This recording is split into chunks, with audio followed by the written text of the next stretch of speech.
আসসালামু আলাইকুম রহমতুল্লাহ। ইন্নাল হামদালিল্লাহি ওয়াহদা ওয়াসসালাতু ওয়াসসালাম আলা মাল্লা নাবিয়্যা বা'দা। আউযু বিল্লাহি মিনাশ শাইতানির রাজীম। বিসমিল্লাহির রহমানির রহিম।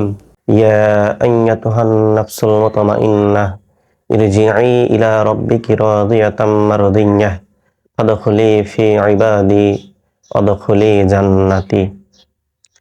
আল্লাহ তাআলা বলছেন যে হে প্রশান্ত আত্মা, নাফসে মুতমাইন্নাহ তাদেরকে বলছেন, ইরজিই ইলা রাব্বিকি রাদিয়াতাম মারদিয়্যাহ, তোমরা আল্লাহর কাছে ফিরে আসো। ইরজিই ইলা রাব্বিক, তোমার রবের কাছে তোমরা ফিরে আসো।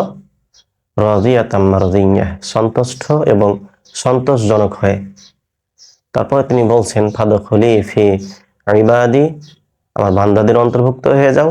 ওয়াদখুলি জান্নাতি, ইবাদি যখন তিনি বলছেন ইবাদতকারীদের অন্তর্ভুক্ত হতে বলছেন, ওনার বান্দাদের অন্তর্ভুক্ত হতে বলছেন। এরপরে তিনি বলছেন কি, আদখুলি জান্নাতি, আর তার দ্বারাই তোমরা জান্নাতে প্রবেশ করো। তো আল্লাহ তাআলা অনেক সুন্দর সুন্দর মেসেজ আমাদেরকে দিয়েছেন কোরআন মাজিদের মধ্যে। হ্যাঁ, কোরআন মাজিদ পড়তে পারলে দেখা যাচ্ছে ইনশাআল্লাহ আমরা কোরআন মাজিদ পড়বো, এবং সেই সাথে যখন কোনো আয়াত ভালো লাগবে কোরআন মাজিদ খুলে সে আয়াতের অর্থ দেখব, তাফসির দেখব, বিভিন্ন কিছু দেখব আর কি। তবে যদি কোরআন পড়তে না পারেন তখন কিন্তু সাহস হবে না যে আয়াতের অর্থ দেখি বা একটু বিশ্লেষণ করি। হ্যাঁ, তো সেই উদ্দেশ্যেই কোরআন মাজিদ শিক্ষার কোর্সটা আমি শুরু করেছি। ইনশাআল্লাহ আমি আপনাকে কোরআন মাজিদ শেখাবো। তো আজকে গত কয়েকটা ক্লাস প্রায় হয়ে গেছে, আরবি হরফ হয়েছে, হারাকাত হয়েছে, তানবিনের যে নিয়ম চলছে তার মধ্যে এটা হচ্ছে শেষ যে নিয়মটা, এটা দুই পেশ দিয়ে আমরা পড়েছিলাম। দুই জবর, দুই জের, দুই পেশকে তানবিন বলে, তাই না? এখন একটা বিষয় আসছে, আমি যেটা বলেছিলাম যে তানবিন এর নিয়ম, সেটা আমরা পরবর্তী ক্লাসে দেখব। পরবর্তীতে লেট হবে অনেক নিয়মের পরে, তখন তানবিন এবং নুন সাকিন এর নিয়ম আমরা দেখব। তবে আজকে আমরা দেখব কি দুই পেশ থাকলে কিভাবে পড়তে হবে। এটা অনেক সহজ।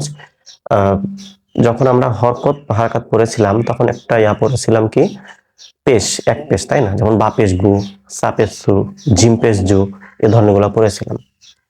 প্রত্যেকটা শেষে শুধু দন্তনা লাগিয়ে দিলে দুই পেশের কাজটা হয়ে যাবে। তার মানে কি, ধরেন ছিল এখানে ছিল কি হামজা পেশ উ, দুই পেশ থাকার কারণে দন্তনা লাগিয়ে দিন, তাহলে কি হবে হামজা দুই পেশ উন।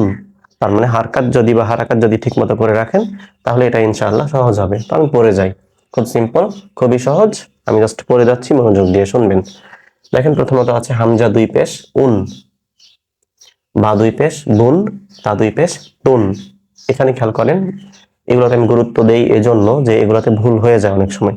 সা উচ্চারণটা, সা দুই পেশ সুন, সুন, জিহ্বার আগা উপরের দাঁতের আগার সঙ্গে লাগিয়ে হবে, সুন। এবার দেখেন জিম দুই পেশ জুন, হা দুই পেশ হুন, খ দুই পেশ খুন, দাল দুই পেশ দুন, জাল দুই পেশ জুন। জাল উচ্চারণটা ওই যে সা উচ্চারণটা যেভাবে করলেন জিহ্বার আগা সামনের দাঁতের আগার সঙ্গে লাগিয়ে, ঠিক সেইভাবেই জাল উচ্চারণটা করতে হবে, যেহেতু এদের উচ্চারণের স্থান এক, এজন্য। র দুই পেশ রুন। এবার দেখেন ঝা উচ্চারণটা খেয়াল করেন, ঝা, জিহ্বার আগাটা নিচের দাঁতের আগার সঙ্গে লাগিয়ে বা নিচের দাঁতের গোড়ার সঙ্গে লাগিয়ে, ঝা, ঝা। তাহলে কি হচ্ছে উচ্চারণ, ঝা, ঝা দুই পেশ জুন। এবার দেখেন সিন, এটা দন্ত স দিয়ে বেশ কয়েকবার বলেছি এর আগে উচ্চারণটা কেমন হবে। সিন দুই পেশ সুন, এটা তালব্য স দিয়ে হবে। শিন দুই পেশ শুন। এবার দেখেন সোয়াদ, সোয়াদ দুই পেশ সুন। এই উচ্চারণটা দেখেন, দদ, দদ, দদ দুই পেশ দুন, দ দুই পেশ তুন। এইখানে খেয়াল করেন উচ্চারণটা কি, জ, জিহ্বার আগা সামনের উপরে দুই দাঁতের আগার সঙ্গে লাগিয়ে। হ্যাঁ, জ জাল সা, এই উচ্চারণ তিনটা এক জায়গা থেকেই হয়। এটা কি হচ্ছে, জ দুই পেশ জুন। আইন উচ্চারণটা একটু কঠিন, আইন, গলার এখান থেকে হচ্ছে আইন, আইন দুই পেশ উন। এবার দেখেন গইন, গইন দুই পেশ গুন। ফা দুই পেশ ফুন, ফা উচ্চারণটা কঠিন না, ফা। কফ, কফ উচ্চারণটা বারবার প্র্যাকটিস করেন, কফ। কফ দুই পেশ উন, কাপ দুই পেশ কুন, লাম দুই পেশ লুন, মিম দুই পেশ মুন, নুন দুই পেশ নুন, ওয়াও দুই পেশ উন, হা দুই পেশ হুন। হা উচ্চারণটা খেয়াল করেন, এখানে ছিল হা, এখানে কি হা, তাহলে এটা হবে হা দুই পেশ হুন, হামজা দুই পেশ উন।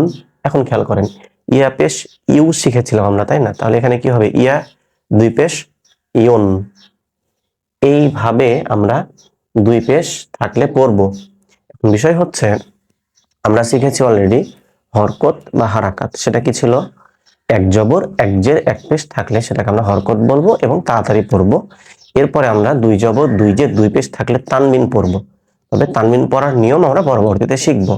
এখন বিষয় হচ্ছে এই যে হরকত শিখলাম, তানবিন শিখলাম, এগুলো এগুলো দিয়ে আমরা সামনের ক্লাসে কিছু ওয়ার্ড গঠন করব ইনশাআল্লাহ। ওয়ার্ড গঠন করে আমরা প্র্যাকটিস করব। বিষয় হচ্ছে অলরেডি আপনারা এগুলো দিয়ে যতই ওয়ার্ড থাকুক না কেন বানান করে করে পড়তে পারবেন, যদি হরফগুলা চিনতে পারেন এবং হরকত থাকলে কিভাবে উচ্চারণ করতে হয়, তানবিন থাকলে কিভাবে উচ্চারণ করতে হয় সেটা যদি পারেন, তাহলে ইনশাআল্লাহ ওয়ার্ড গঠন করতে আপনারাও পারবেন। হ্যাঁ, শব্দগুলো পড়তে পারবেন। আগের ক্লাসগুলো ঠিক মতো দেখে নিবেন, কারণ সামনের ক্লাসটা একটু চ্যালেঞ্জিং হবে, যেহেতু ওখানে ওয়ার্ড গঠন হবে, তো এজন্য আগের ক্লাসগুলো ঠিক মতো দেখে নিতে হবে। তো আজকের ক্লাস এ পর্যন্তই। সামনের ক্লাসে আমরা ইনশাআল্লাহ ওয়ার্ড গঠন করছি। হ্যাঁ, আল্লাহ তাআলা যেন আপনাকে সুস্থ রাখেন, রমজানের সিয়ামগুলো ঠিক মতো রাখার তৌফিক দান করেন, সালাত আদায় করার তৌফিক দান করেন মসজিদে গিয়ে জামাতের সাথে। আপনার সুস্থতা কামনা করি আল্লাহ তাআলার কাছে। আসসালামু আলাইকুম ওয়া রাহমাতুল্লাহ। সুবহানাকাল্লাহুম্মা ওয়া বিহামদিক আশহাদু আল্লা ইলাহা ইল্লা আনতা ওয়া আস্তাগফিরুকা ওয়া আতুবু ইলাইক।